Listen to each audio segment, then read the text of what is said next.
My son trapped me in the bathroom for 2 days, all because I took a long shower. No food, no chair, just cold tiles and a dripping faucet. I heard him and his wife laughing while I sat in silence. I spent my life giving him everything, and he repaid me with a locked door. When he finally let me out, I stayed quiet. But inside, I already knew exactly how I'd respond. Before we continue, hit the like button, subscribe, and let us know in the comments where you are watching from. I raised my son alone after his mother passed away. She died when he was only 8 years old, and from that day, I promised myself I would never let him feel alone or unprotected. I worked every job I could find. Mornings as a janitor, evenings at a warehouse, weekends fixing anything people would pay me for. I went without new clothes for years so he could have school uniforms, new shoes, and the best books. I skipped meals so he could eat 3 times a day. Every birthday, I made sure he had a cake, even if I had to bake it from scraps in the kitchen. When he wanted to play sports, I paid for his gear. When he needed help with homework, I stayed up late to help him, even after 12-hour shifts. I thought love and sacrifice would be enough to raise him into a man who respected me. When he grew older, I paid for his college so he wouldn't have debt. I didn't want him to struggle the way I had. I worked overtime, sometimes taking double shifts to cover every tuition bill on time.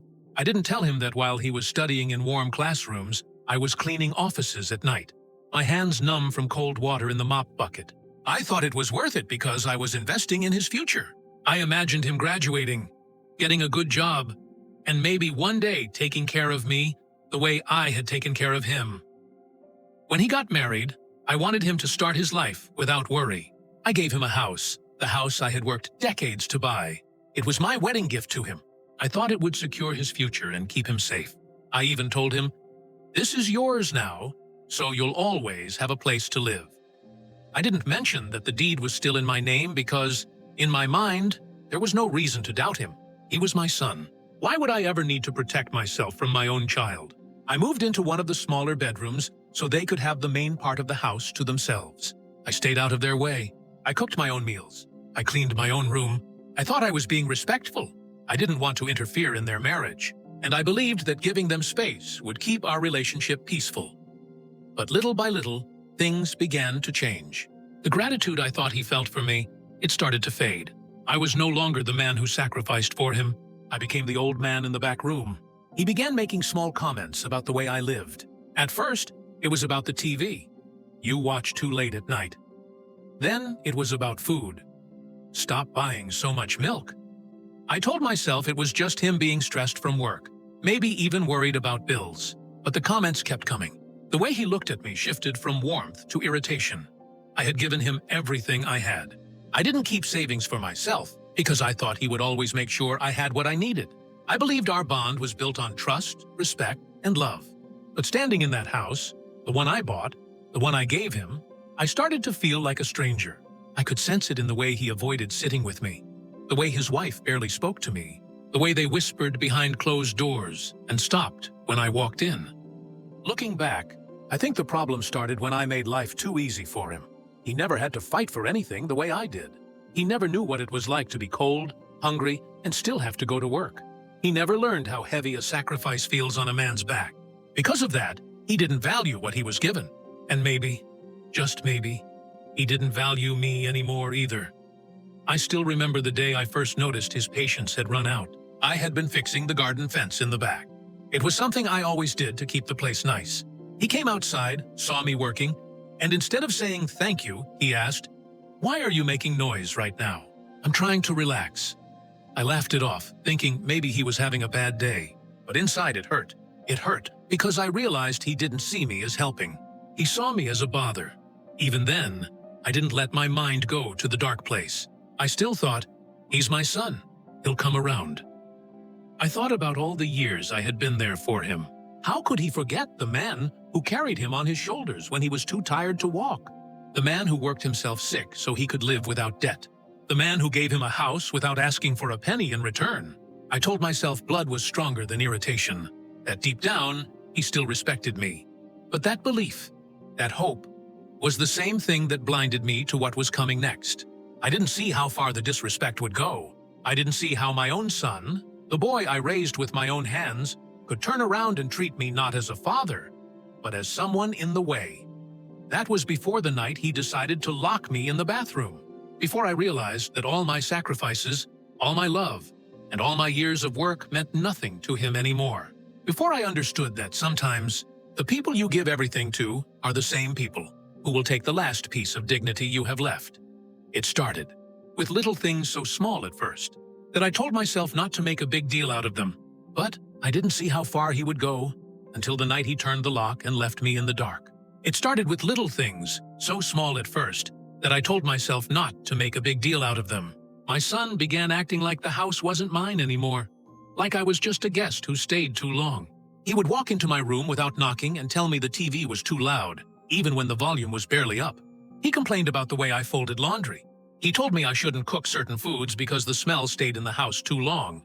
These were things I had been doing for decades, but suddenly they were a problem. I brushed it off as stress from his job. I told myself marriage changes people. Maybe he was adjusting to having both his wife and me under the same roof. But deep down, something in me started to feel uneasy.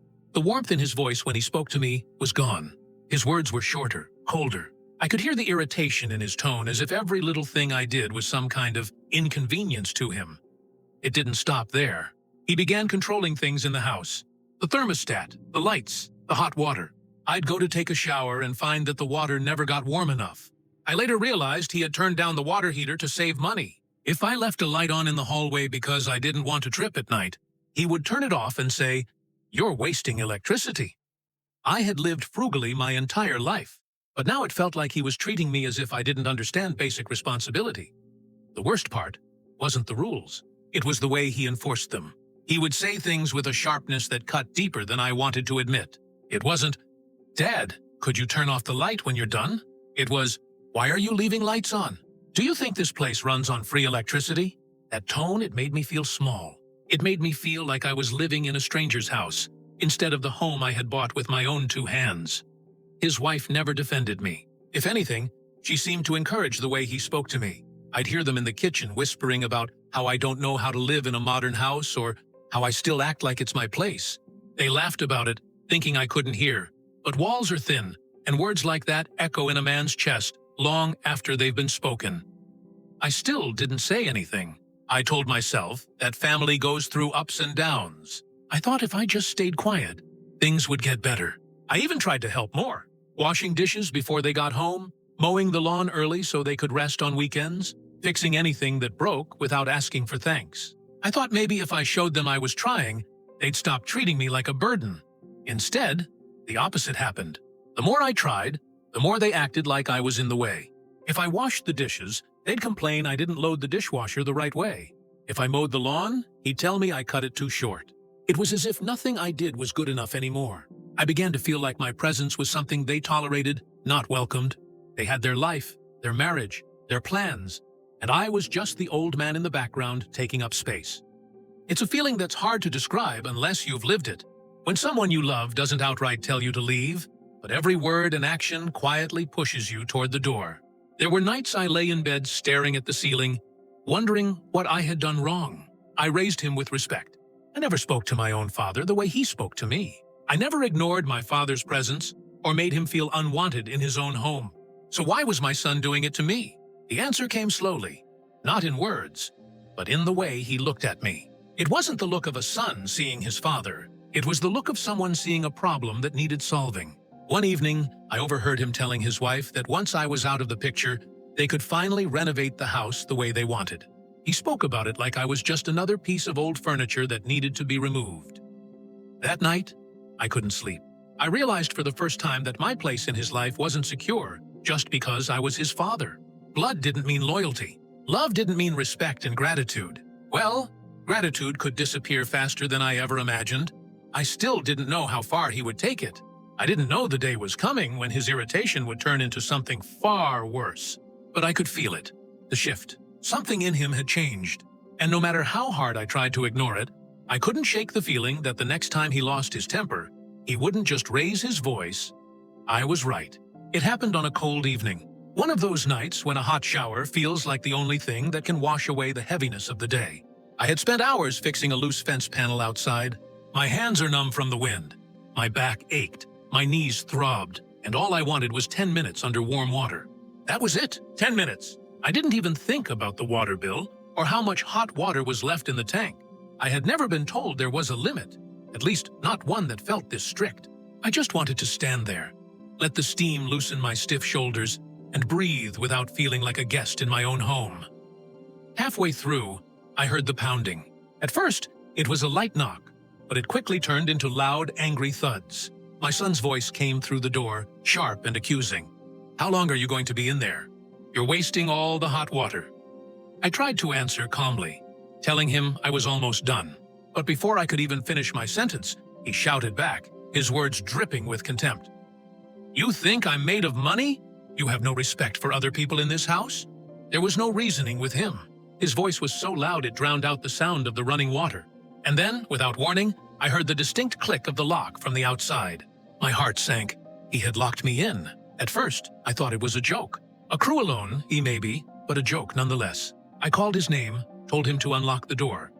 No answer. I banged on the door, thinking maybe he'd realize how absurd this was, but all I heard was the sound of him walking away. Minutes passed, then hours. I sat on the edge of the bathtub, wrapped in a towel that quickly grew cold. The steam faded, replaced by the chill of the tiles. My stomach growled, my throat dry. I had nothing to eat, nothing to drink except the trickle of water from the sink. From the other side of the door, I could hear him and his wife laughing. Their voices were muffled but unmistakable. They were watching TV, eating dinner, living their lives while I sat trapped in the smallest room of the house I owned. Every sound from outside was a reminder that they had chosen to put me here and that they weren't in any hurry to let me out. The first night, I barely slept. The bathroom floor was cold and unyielding, and every time I drifted off, the ache in my back or the sound of pipes groaning would jolt me awake. By morning, my head pounded from dehydration and my hands trembled from hunger. But the worst was yet to come. By the time the second day began, I realized this wasn't about cooling down. This was about control. This was about humiliation. He would pass by the door, and I'd hear the faint jingle of keys, but he wouldn't stop. Sometimes he'd linger just long enough for me to know he was there, then walk away. It was like he wanted me to understand my place, like he wanted to break me without laying a hand on me. The first night, I barely slept. The bathroom floor was cold and unyielding. Every time I drifted off, the ache in my back or the sound of pipes groaning would jolt me awake. By morning, my head pounded from dehydration and my hands trembled from hunger. I thought maybe he'd let me out once he cooled down. But when the second day began, I realized this wasn't about cooling down. This was about control. This was about humiliation. I tried to keep my mind busy. I counted the tiles on the floor, traced the cracks in the ceiling, and tried to remember every detail of my life that had led me to this moment. I thought about my late wife, about the promise I made to her to always protect our son. I wondered what she would say if she could see us now. Her husband locked in a bathroom, her son on the other side of the door, laughing. My body began to protest. My lower back ached from sleeping in awkward positions on the floor. My stomach felt like it was folding in on itself. My head was light, my hands trembling from weakness. I tried doing small stretches to keep myself from stiffening up completely, but even that took energy I didn't have. At one point, I caught myself wondering if they had actually forgotten about me. But then I'd hear movement outside, a door shutting, a cough, and I knew they hadn't. They just didn't care enough to end this. I remembered the years I had spent raising my son alone, the double shifts I worked so he could have a warm bed, full meals, and a college education. I remembered the nights I skipped dinner so he could have seconds. I remembered the pride I felt when I handed him the keys to this very house on his wedding day. Every sacrifice I'd made was locked in here with me, reduced to nothing more than a bitter taste in my mouth. I thought about calling out, maybe pleading, but the thought made me sick. If I had to beg my own son for freedom, then whatever love we had left wasn't worth saving. That's when the anger came. Not loud, not fiery, but cold. The kind of anger that doesn't shout, it waits, it watches, it plans. I realized I was no longer the father in this house. I was just another expense, another mouth to feed, another body taking up space. By the end of the second day, my decision was made. I didn't know exactly when or how, but I knew I would leave. And when I did, I wouldn't just walk out. I would take away the one thing he thought he could never lose. When the door finally unlocked on the morning of the third day, the light from the hallway hit my eyes like a blade. I stepped out without looking at him, my body stiff, my face calm. I walked to my room, shut the door, and sat on the bed. I had no intention of yelling, no intention of demanding an apology. The silence would do more damage than words ever could. He didn't know it yet, but in locking me away for 2 days, he had unlocked a part of me he'd never met before. The part that could walk away without looking back. When I stepped out of that bathroom, I didn't give him the satisfaction of a reaction. No questions, no shouting, no demand for answers. I just walked past him as if he were invisible. My feet carried me to my bedroom, and I shut the door quietly. The soft click of the lock sounding louder than any words I could have spoken. Inside, I sat on the edge of the bed, letting the stillness wrap around me. The room felt different now, not like a place of rest, but like a planning ground. My eyes scanned the familiar furniture, the dresser, the old safe in the corner that had sat untouched for years. That safe held more than papers and documents. It held the last card I had to play. I knew better than to move too quickly. If revenge was going to work, it had to be quiet, invisible, and precise. I couldn't let him suspect anything. So, for the next few days, I played my part. I walked through the house at my usual hours. I ate at the same time. I even gave him short, polite answers when he spoke. To him, it probably looked like I had let the whole thing go. But inside, I was building a plan that would end with me walking away forever. I thought about leaving immediately, but that would have been letting him win. He would have gone on living in this house, the house I bought, the house my hands had paid for brick by brick, thinking he had forced me out. No, I wanted him to feel what I felt in that bathroom, trapped, powerless, and stripped of control. Late at night, when the house was quiet, I would sit with a pen and paper, listing the steps I needed to take. Step 1, confirm the ownership of the house. I already knew the answer. The deed was still in my name, but I wanted every legal detail in place. Step 2, contact my lawyer. Step 3, arrange a private cash sale. Step 4, move the money somewhere he could never touch it. Step 5, disappear without a trace. The most dangerous part of the plan was keeping my face calm during the day. Every time I passed him in the kitchen, every time he made small talk about bills or groceries, I had to remind myself not to let the truth show. My voice had to stay steady, my steps measured. If he sensed something, he might start digging. And if he found out before I was ready, everything could fall apart. I began clearing small things from my room. Nothing obvious, nothing he'd notice. A few important photographs tucked into a drawer. My passport slipped between old books on the shelf. The safe key, which had been hidden in a box of screws in the garage, was moved quietly into my pocket. The hardest part wasn't the planning. It was keeping the anger under control. Every time I saw his face, I remembered those 2 days in the bathroom. My hands would tighten. My jaw would lock, but I'd swallow it down. I knew that the day would come when I wouldn't have to hold it in anymore. During one of those quiet nights, I opened the safe. The papers were all there. The original house deed, bank documents, insurance files. My name was printed in bold letters, untouched, undeniable. I smiled for the first time in days. This house had always been mine, and soon it wouldn't be his. I thought about telling him right then, throwing the truth in his face. But I stopped myself. Words can be forgotten. Actions cannot. If I told him now, he would have time to prepare, time to fight, time to make excuses.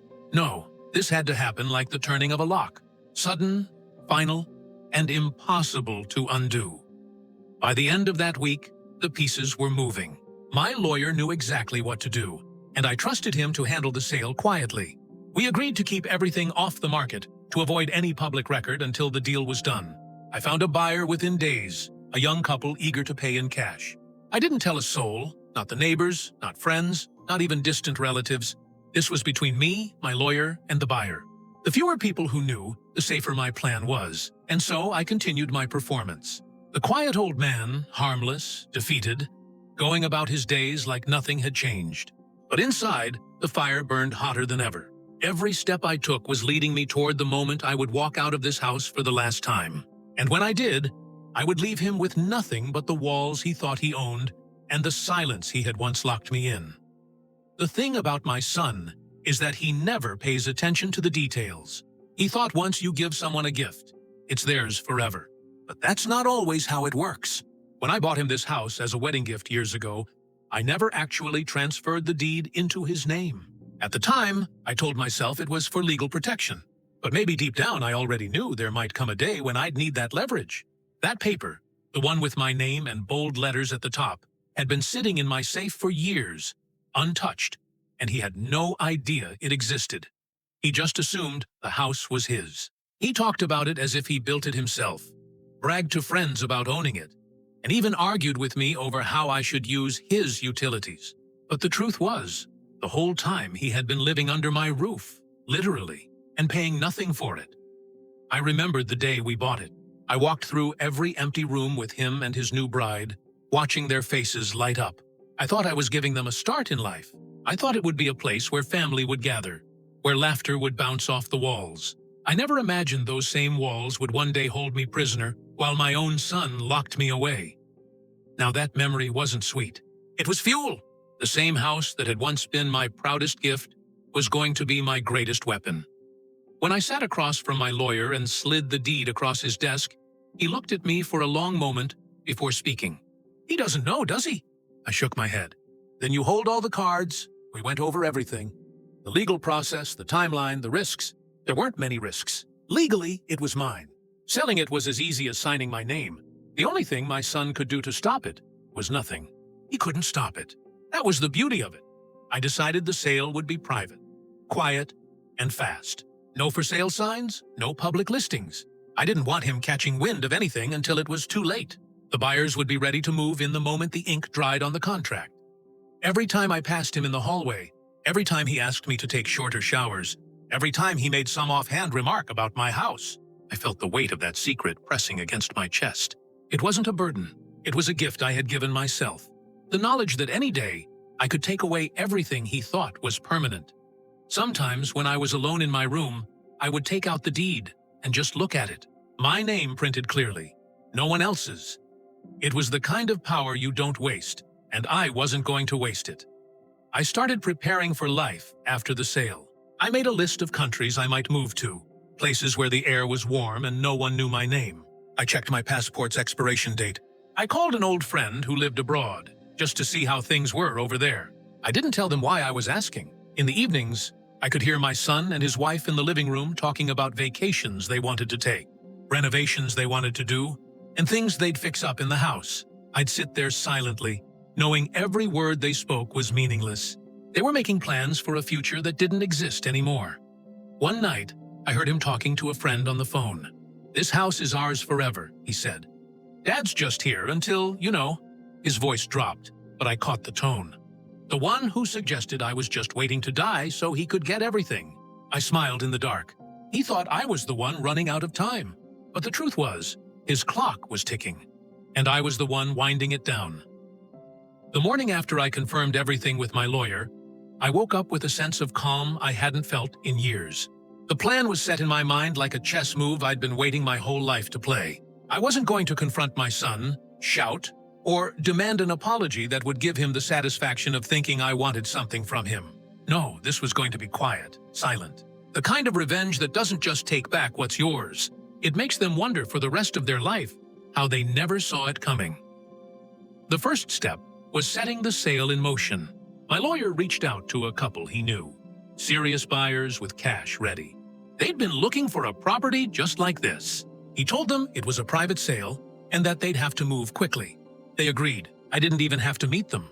All I had to do was sign my name when the papers were ready. Next, I went to the bank. I didn't withdraw anything yet. That would be too obvious. But I opened a new account under my name only, one my son didn't know about. I arranged it so that when the house sold, every cent from the sale would be wired straight into that account. From there, it would be transferred overseas. The goal was simple. By the time he realized the house was gone, I'd be gone too. I kept my routine exactly the same to avoid suspicion. I still ate breakfast at the same time. I still sat in my chair by the window in the afternoons. I still asked him about his day when he came home from work, even though I knew the only answer I'd get was a grunt. At night, though, my mind raced. I thought about the first day I'd leave, what I'd pack, and where I'd go. I decided on just one suitcase. I'd take my important papers, my passport, a few clothes, and the watch my wife gave me on our wedding day. Everything else, every chair, every dish, every picture frame would be left behind. A week into the process, my lawyer called. We're ready to move forward. Closing date is in 3 weeks. My heart didn't race. It slowed. 3 weeks wasn't long at all. 3 weeks, and the place my son thought he owned would no longer be his. In those 3 weeks, I played my role perfectly. I let him talk about his plans for the house. I let him tell me to turn off the light if you're not using it, and don't take too long in the shower. I didn't argue. I didn't even smile. I just let him believe the world was still his to control. Meanwhile, I was also making quiet arrangements for my new life. I called a travel agent and booked a one-way ticket to a small coastal town halfway across the world. I wired a small amount of money ahead to an account there, just enough to secure a place to live. When I arrived, my lawyer advised me to keep my departure completely secret. No note, no phone call, no forwarding address. Disappear clean, he said, and I knew he was right. People like my son don't deserve closure. They deserve the silence that comes after you take away the one thing they thought was theirs forever. I remember one evening about a week before closing, my son was sitting on the couch with his wife, talking about remodeling the kitchen. He said, "We'll start next summer. We can knock out this wall." His wife laughed, dreaming out loud. I sat in my chair, sipping tea, and thought, "You won't even own these walls next summer." The final week before the sale, I withdrew a small amount of cash each day, just enough that it wouldn't raise suspicion. I kept it hidden in my suitcase, ready for the morning I'd leave. And then the day before closing, I took one last walk through the house in the early morning when no one else was awake. I touched the door frames, the windows, and the kitchen table. Not because I was going to miss it, but because I wanted to remember exactly what I was taking away from him. By the time the sale papers were signed, everything was ready. My flight was booked. My suitcase was packed. My escape was hours away. The game was almost over, and my son didn't even know he was losing. The morning of my escape came quietly. No alarm clock, no rush. I woke before the sun. The room was still dark, the air heavy with that strange calm you get before making a choice you can't take back. My suitcase was already by the door. I'd packed it the night before. One change of clothes, my passport, my papers, the cash I'd been collecting, and the watch my wife gave me all those years ago. Everything else stayed behind. This wasn't about things. This was about freedom. I moved slowly, careful not to wake anyone. My son and his wife were still asleep down the hall. I could hear his faint snoring. For a moment, I thought about knocking on his door, waking him up, and telling him exactly what I thought of him. Every memory of sacrifice, every time I'd put him before myself. But no, words are wasted on people who only hear themselves. Silence would cut deeper. I slipped the house keys into an envelope addressed to my lawyer. He'd need them for the new owners who would be arriving that afternoon to start moving in. The sale was complete. The funds already wired into my account. Legally, this wasn't my son's house anymore. In fact, it never had been. That was the part that would burn him the most. I walked to the front door and opened it slowly.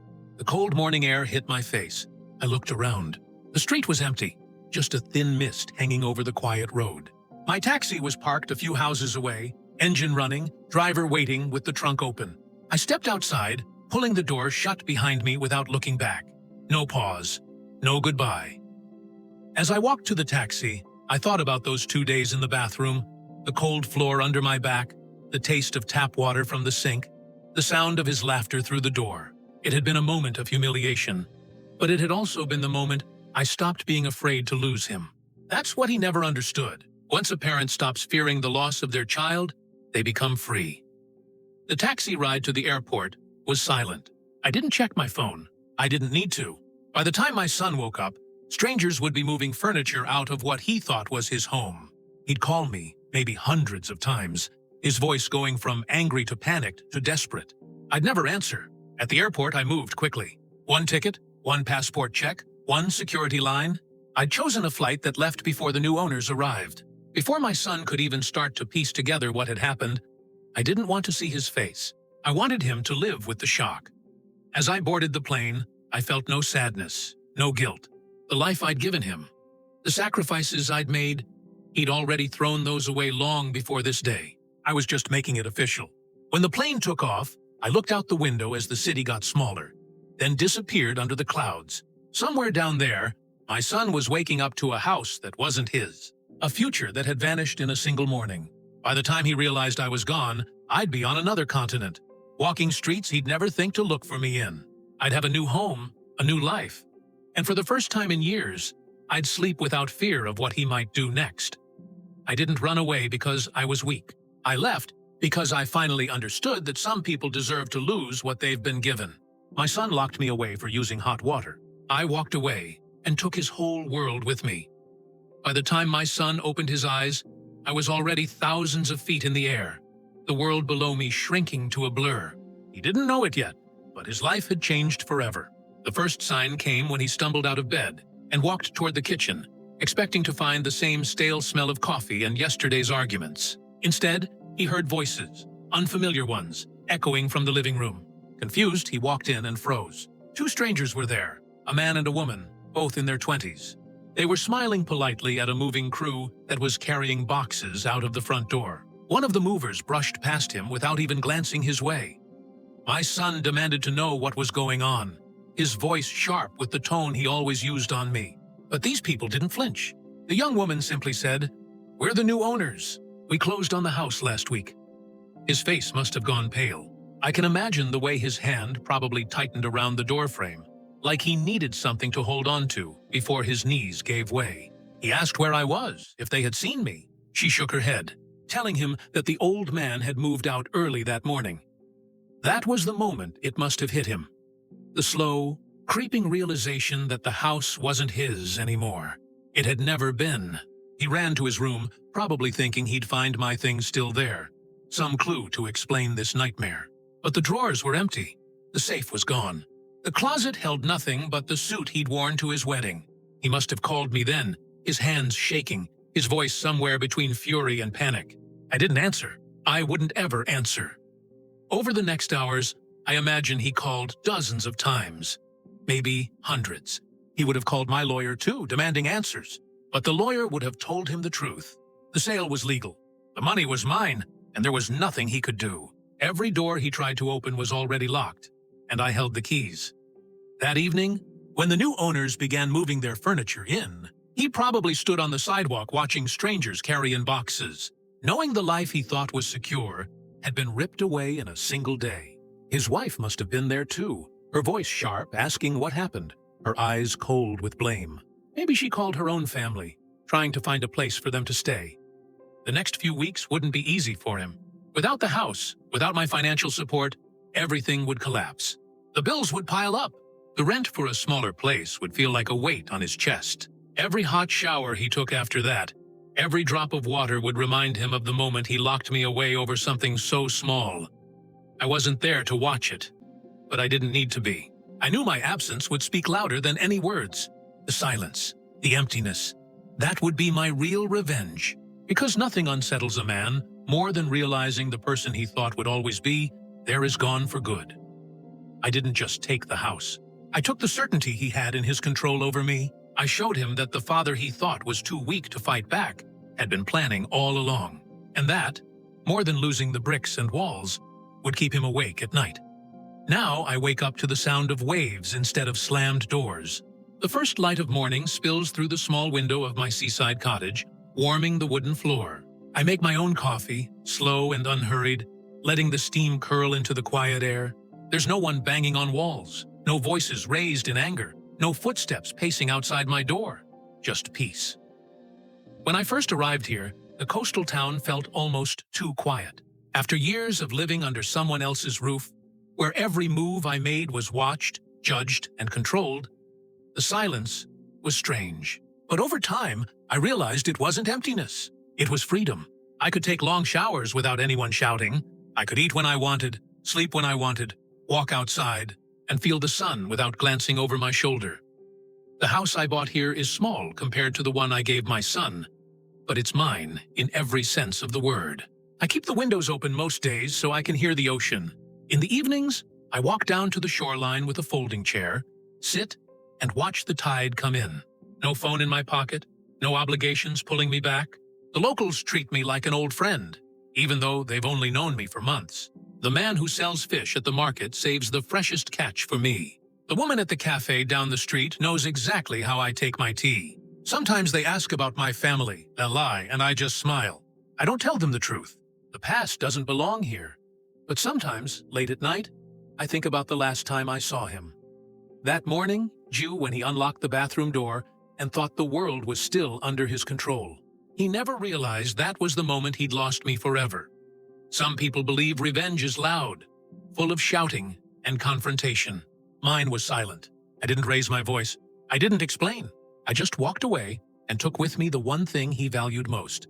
And now, as I sit on my porch and watch the sun dip into the sea, I know I made the right choice. Family should protect you, not imprison you. Love should be unconditional, not transactional. And respect. Respect should never have to be earned back once it's been given. My son locked me in a bathroom for using too much hot water. I unlocked my life by walking away and building something new, somewhere far beyond his reach. Here, with the ocean as my witness, I will never be trapped again. I have learned that sometimes the greatest justice is not in what you take, but in what you leave behind. I left behind the pain, the humiliation, and the toxic relationships that once defined my days. I found peace, dignity, and a new beginning. If you loved this story of family drama, betrayal, and ultimate justice, hit the like button, subscribe to our channel, and share your own stories of overcoming toxic relationships in the comments below. Thank you for watching, and remember, sometimes the quietest revenge is the one that sets you free.